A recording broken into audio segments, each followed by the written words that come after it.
Oke, saya akan melanjutkan materi yang tadi. Pendapat Agustinus tersebut di atas diterangkan dengan jelas dalam bukunya The Civitate Day. Dan yang ingin itu bertentangan dan perbedaan yang tajam dan tidak mencerminkan aliran pikiran pada zaman pertengahan di mana ia hidup. Dalam bukunya tersebut, Agustinus menyebutkan adanya dua macam negara, yaitu satu Civitas Dei atau negara Tuhan. Negara ini sangat dipuji oleh Agustinus karena ini adalah negara yang akan dicita-citakan oleh agama. Yang kedua, Civitas Terrena atau Jaboli atau negara iblis atau negara duniawi. Negara ini sangat dikecam dan ditolak oleh Agustinus. Negara yang paling baik itu adalah negara Tuhan, akan tetapi negara ini tidak akan pernah tercapai di dunia ini, tetapi semangatnya dimiliki oleh sebagian dari orang-orang di dunia ini. Dan mereka ini harus selalu berusaha untuk mencapainya, dan orang hanya dapat mencapai negara Tuhan ini dengan perantaraan gereja sebagai wakil daripada negara Tuhan di dunia ini. Tetapi sebenarnya orang-orang yang berada di luar gereja pun dapat juga mengusahakan tercapainya negara Tuhan tersebut, asal mereka itu menaati perintah Tuhan. Jadi sesungguhnya negara duniawi dan gereja itu tidaklah sesungguhnya sama dengan pengertian negara Tuhan dengan negara iblis.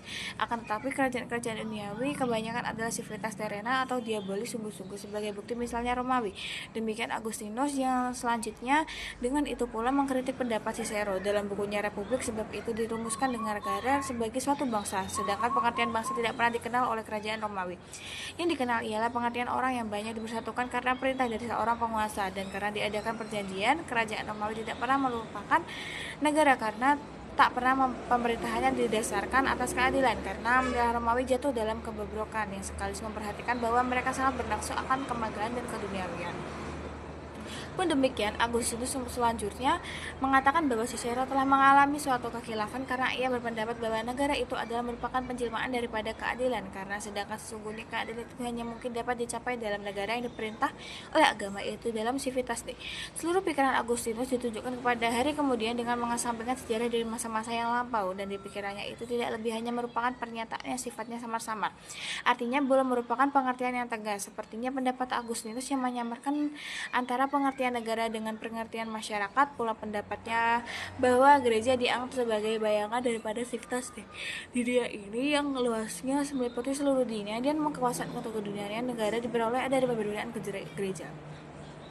Hal ini mengingatkan kita kepada teori dua pedang. Pada waktu itu, orang sedang ramai membicarakan mengapa kekuasaan Paus, terutama sesudah Perang Salib, sangat terpengaruh oleh soal-soal keduniawian. Sedangkan pada saat itu baru saja dilahirkan suatu politik dari Paus yang bersifat membebaskan gereja dari segala urusan keduniawian dan bertujuan memperdalam kehidupan keagamaan. Ini terjadi pada abad ke-12. Dilakukan oleh kaum Cistercian di bawah pimpinan Claveraux, yang sesungguhnya ini hanya bersifat melanjutkan saja daripada gerakan sulit di Burgundia yang terjadi pada abad ke-10. Terdapat benar Clavier dalam bukunya diberi nama De Consideratione perihal tinjauan kebatinan, berpendapatan bahwa Paus yang mengajar tujuan keduniawian adalah bersifat budak dan tidak sesuai dengan martabatnya. Orang pada waktu itu juga sedang ramai membicarakan tentang hukum, tetapi yang dimaksud itu bukanlah hukum dari Tuhan, melainkan hukum dari Justinianus. Kemudian ia membuktikan atau benarkan bahwa Paus telah terpengaruhi oleh soal-soal keduniawian. Dengan teori dua pedang tersebut, dengan dua pedang itu dimaksudkan adalah kekuasaan kerohanian atau keagamaan dari kekuasaan gereja atau paus, dan kemudian keduniawian yaitu kekuasaan negara atau raja. Dengan ajaran dari dua pedang tersebut bahwa paus menghadirkan pedang duniawi, pada hakikatnya berarti paus telah kekuasaan keduniawian, sehingga yang tinggal padanya adalah kekuasaan keagamaan atau kerohanian saja, karena kekuasaan keduniawian tidak sesuai dengan martabat gereja yang selalu menganjurkan kehidupan yang alim dalam suasana ketentraman. Akan tetapi sesungguhnya teori dari dua pedang itu dapat juga diterangkan dengan cara lain, oleh karena teks kitab Injil tidak mengatakan sesuatu apapun tentang perhubungan dua pedang tersebut, padahal justru inilah soalnya. Maka dari itu kemudian dicarilah bukti yang lebih kuat lagi. Demikianlah sepertinya Paus Innocentius ketiga memperkuat pendiriannya tentang hubungan antara kekuasaan kerohanian, keagamaan dengan kekuasaan keduniawian, kekuasaan negara atau kekuasaan raja, tidak lagi dengan teori dua pedang dari Lukas, melainkan dengan suatu gambaran atau dari Genesis atau kejadian, yaitu demikian kaisar atau raja dapat dianggap sebagai bulan, sedangkan paus dianggap sebagai matahari. Dengan demikian, raja berarti bahwa kaisar saja mendapatkan kekuasaan dari Paus, malahan juga tusuk dari Paus mempunyai kekuasaan yang lebih tinggi dari kaisar atau raja. Bagaimanakah kebenaran kedua teori di atas, teori dari padang dan teori dari matahari? Kiranya orang dapat juga berpikir lain sehingga mendapatkan kesimpulan yang persis sebaiknya. Sebab dalam kedua teori tersebut, orang telah dipengaruhi bahwa bahkan ditentukan oleh khayalan pikirannya. Inilah dijadikan alasan kuat bagi kaum legis bahwa ayat kaum kanonike kecuali diberikan oleh kaum legis dengan berpegangan kitab suci bahwa sesungguhnya kekuasaan raja tidaklah bergantung kepada kekuasaan Paus. Ditunjukkanlah oleh kaum legis bahwa ayat dalam kitab suci yaitu Roma 13 surat 1 mengatakan bahwa tidak ada kekuasaan selain daripada kekuasaan Tuhan. Demikianlah gambar cara berpikir dan pada zaman abad pertengahan yang ternyata sangat sederhana dan mengalami kemunduran serta kurang rasional. Segala sesuatu dipikirkan secara teokratis, tetapi untuk menambah bahwa sejak tahun 1000 setelah secara berangsur-angsur terjadi perubahan cara berpikir yang menuju ke arah berpikir secara rasional. Dengan demikian lahirlah filsafat dari zaman abad pertengahan di samping ilmu ketuhanan atau teologi yang telah ada daripada perbandingan dengan antara kebenaran teologis dan kebenaran filosofis menimbulkan banyak perselisihan yang mengakibatkan suatu perkembangan dan perubahan-perubahan dalam alam pikiran orang. Ajaran filsafat dari zaman abad pertengahan disebut skolastik. Ajaran bersifat memahamkan mengajarkan secara rasional daripada ajaran-ajaran yang dikeluarkan oleh gereja. Pencipta ajaran filsafat skolastik adalah Anselmus Canterbury yang hidup pada tahun 1109 pada pokok daripada ajaran filsafatnya, yaitu bahwasannya orang itu harus percaya untuk dapat mengerti. Tetapi ini kemudian diubah oleh Abelard yang hidup pada tahun 1079 sampai 1142 menjadi sebaliknya, yaitu bahwa pengertian itu harus didahulukan daripada kepercayaan. Hal ini menyebabkan timbulnya pertentangan-pertentangan lagi yang sifatnya menuju kepada Renaissance. Sementara itu kita menjumpai seorang ahli pemikir tentang negara dan hukum yang ajarannya dapat dikatakan menentang ajaran Agustinus. Orang tadi adalah John Salisbury yang hidup pada pertengahan abad ke-12 atau kurang lebih 1150. Menurut John Salisbury, negara itu harusnya tidak hanya menciptakan perdamaian untuk kepentingan gereja seperti yang dikatakan oleh Agustinus yang pada waktu hidupnya yang selalu mengalami kebobrokan dan kebiadaban yang menyebabkan dia menolak negara duniawi dan mengagung-agungkan ajaran-ajaran gereja, melainkan seharusnya menjamin pula keselamatan dan ketentraman kehidupan masyarakat. Maka mulai saat itu, yaitu abad ke-12, orang mulai memberikan harapan kepada masyarakat. Akibat dari ajaran John Salisbury ini adalah lenyapnya ajaran dua pedang dan ajaran matahari dan bulan yang mengabarkan secara tajam pertentangan antara kekuasaan negara dan kekuasaan gereja. Sebab mulai saat itu tumbuh kerjasama yang erat antara kekuasaan negara dan kekuasaan gereja karena kedudukannya merupakan bagian dari suatu kesatuan organis. Kesatuan itu terjadi oleh karena gereja dianggap sebagai bagian dari organisme kenegaraan. Hal ini digambarkan dengan membuat suatu perbandingan sebagai berikut. Gereja diumpamakan sebagai jiwa daripada organisme, sedangkan raja sebagai kepalanya. Maka jiwa itu memimpin badan dan kepalanya. Hal iman dimasukkan bahwa semangat gereja haruslah tetap memimpin gereja, tetapi demi martabatnya gereja tidak boleh mencampuri urusan keduniawian. Oleh karena itu jurusan keduniawian harus dijalankan oleh negara. Dari segi sosial etis, John Salisbury berpendapat bahwa jika masing-masing orang itu bekerja untuk kepentingan sendiri, maka kepentingan masyarakat akan terpelihara dengan baik. Bagaimanakah jika pendapat John Salisbury di atas dibandingkan dengan pendapatnya Epicurus? Dapat dimakan dengan tegasnya kedua pendapat tersebut sesungguhnya berbeda satu sama lain, sebab kalau Epicurus dengan ajarannya bersifat individualis itu dimaksudkan untuk mengatasi kebobrokan masyarakat pada zaman itu dengan memberikan pengutamaan kepada kepentingan individu daripada kepentingan masyarakat. Sebab kalau kepentingan individu itu terjamin, demikian juga keadaannya kepentingan masyarakat dengan kepentingan orang tujuannya itu kebahagiaan, tetapi kebahagiaan tersebut yang dimasukkan dalam bukannya kebahagiaan material, tapi adalah kebahagiaan yang bersifat kejiwaan atau kerohanian. Sedangkan kalau John Salisbury dengan ajarannya mengatakan bahwa jika masing-masing orang itu bekerja untuk kepentingan sendiri, maka kepentingan masyarakat yang akan terpelihara baik, itu kiranya dimasukkan tidak akan menciptakan ajaran bersifat individualis seperti diajarkan oleh Epicurus, melainkan untuk menjaga dengan sampai seorang itu mencampuri urusan lain yang menjadikan tugasnya sebagai negara itu sampai berebutan kekuasaan, melainkan mereka harus selalu mengadakan ikatan kerjasama yang erat sebagai keduanya merupakan sebagai suatu organisme.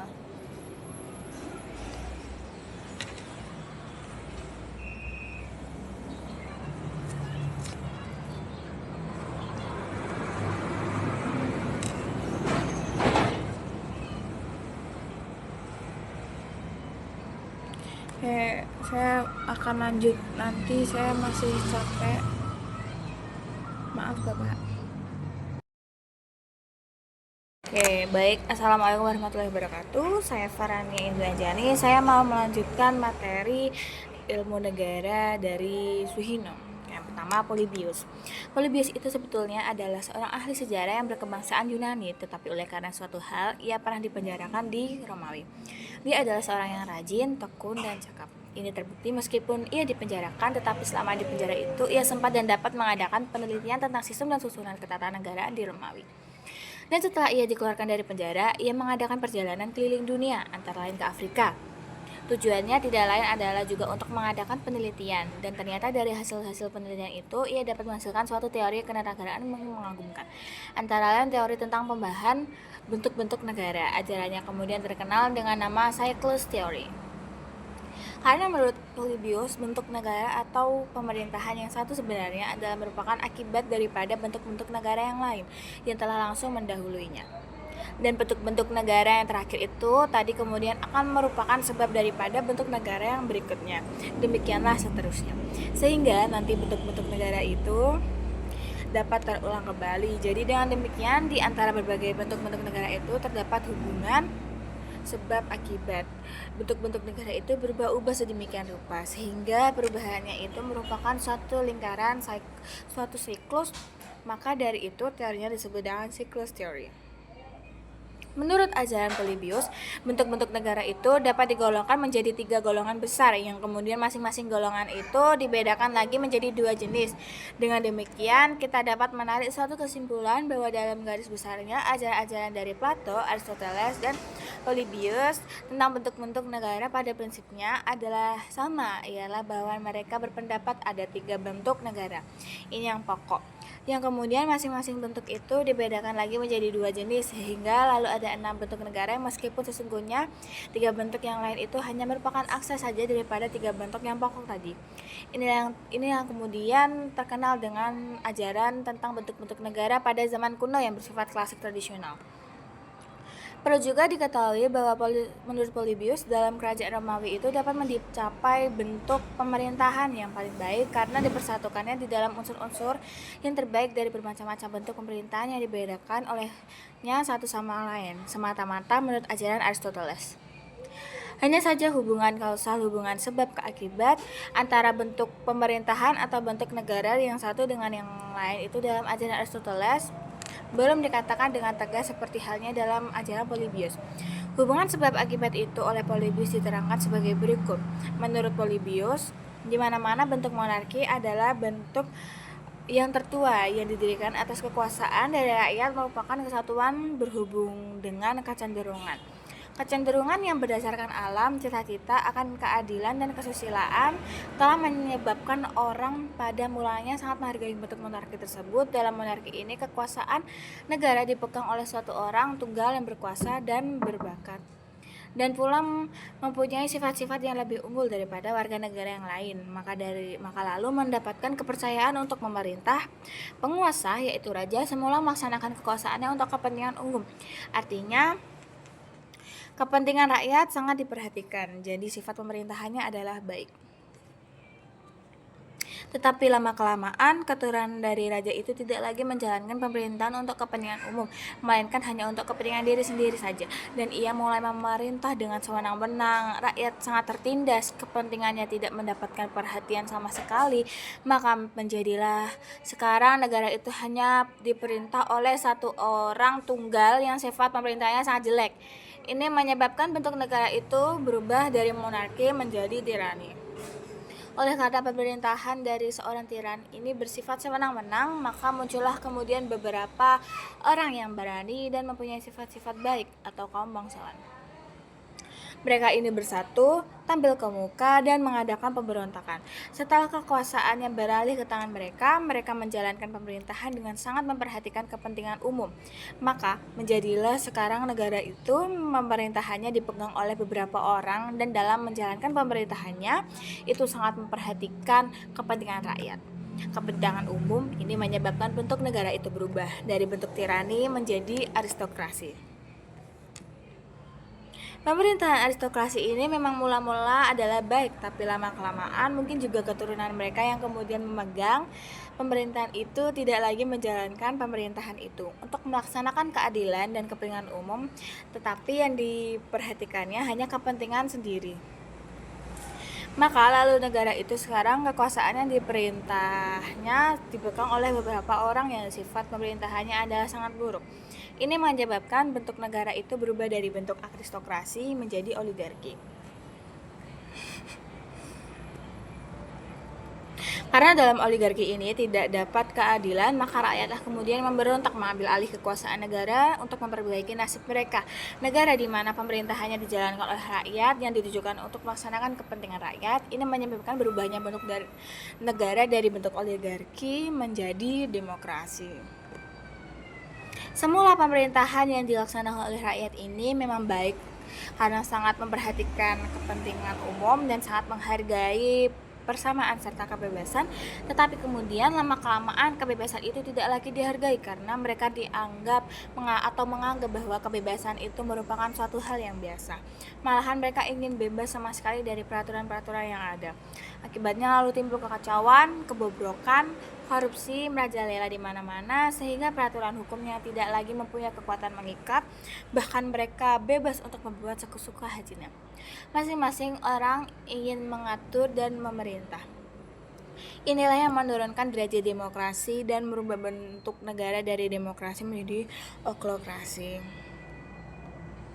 Dari keadaan yang serba kacau balau di atas, di mana rakyat hidupnya berada di luar batas ketertiban dan kesusilaan, timbullah keinginan untuk memperbaiki nasibnya. Bersamaan dengan itu kemudian muncullah seorang yang kuat dan berani, yang dengan jalan kekerasan akhirnya dapat memegang kekuasaan. Maka kekuasaan pemerintah beralih ke tangan seorang yang tunggal lagi, dan yang dalam menjalankan pemerintahannya negara sangat memperhatikan kepentingan umum karena memang ingin memperbaiki nasib rakyatnya yang sudah bobrok itu. Dengan demikian timbullah kembali bentuk negara monarki. Ini berarti peredaran pembahan untuk negara kembali mulai lagi dari asal mulanya. Terhadap keadaan negara yang selalu mengalami perubahan bentuk itu, Polybius untuk pertama kalinya mengajukan pikirannya bahwa untuk dapat mencegah keadaan itu harus didirikan bentuk pemerintahan yang baru di mana di dalamnya tergabung unsur-unsur lebih baik. Tapi Polybius tidak menyebut bentuk pemerintahan yang dimaksudkan. Imperium Romawi kiranya yang dimaksud, karena mulai Polybius inilah bentuk pemerintahan Romawi menjadi terkenal dan mendapatkan banyak pujian. Di dalam teori Polybius tersebut di atas, ternyata dapat dilihat bahwa dalam pemerintahan yang baik di dalamnya telah mengandung akses yang buruk, yang kemudian akan melahirkan bentuk negara yang buruk pula. Tetapi sebaiknya di dalam pemerintahan yang buruk, di dalamnya telah terkandung benih-benih kebaikan yang kemudian akan melahirkan bentuk negara yang baik pula. Keberatan atau kelemahan yang dapat diajukan dalam siklus teori Polybius itu adalah bahwa gambaran tentang timbulnya negara-negara baru itu dipikirkannya dalam gambaran yang sangat sederhana bila dijajarkan dengan keadaan yang senjatanya, yang meskipun dalam teori Polybius itu tersimpul pikiran-pikirannya logis, sebab dalam kenyataannya tidaklah pernah ada atau terjadi seperti apa yang digambarkan dalam pikiran Polybius itu. Memang bentuk-bentuk negara atau pemerintahan itu dapat selalu mengalami perubahan menurut perkembangan dan keadaan zamannya. Hal inilah telah dikemukakan oleh baik Plato maupun Aristoteles. Tetapi tidaklah mungkin bahwa dalam ilmu sosial itu suatu sebab yang sama selalu mengakibatkan keadaan yang sama yang telah terjadi. Jadi misalnya Anukakui menurut Polybius bentuk monarki itu selalu akan mengakibatkan timbulnya bentuk tirani, tetapi dalam kenyataannya mungkin juga bentuk monarki itu tidak mengakibatkan timbulnya tirani, melainkan sekaligus langsung berubah ke bentuk demokrasi.